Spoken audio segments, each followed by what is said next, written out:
Này người anh yêu hỡi, lại gần đây với anh sẽ nói ra tương tư từ bao lâu chôn giấu. Em có biết rằng từ khi ta thuộc về nhau, với anh tìm một ngày buồn thật khó khăn. Này người anh yêu hỡi, ghé sát môi em lại đây, anh sẽ trao lên đôi môi kia bao yêu thương nhé. Để yêu nhé, và vòng tay sau lưng anh ôm chặt đi, thấy không con tim anh nói rất cần em. Cứ mãi như vậy thì tình ta sẽ chẳng phai nhòa, và một thời gian sau em sẽ là cô dâu.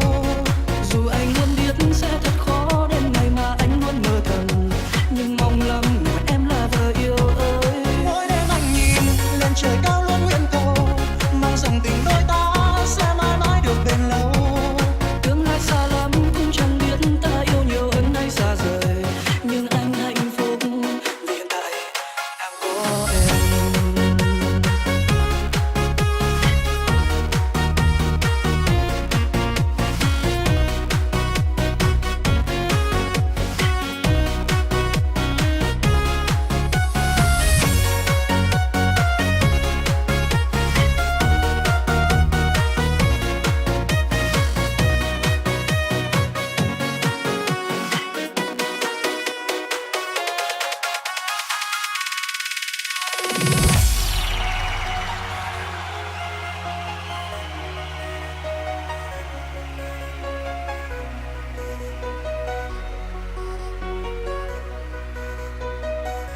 Này người anh yêu hỡi, ghé sát môi em lại đây, anh sẽ trao lên đôi môi kia bao yêu thương nhé. Để yên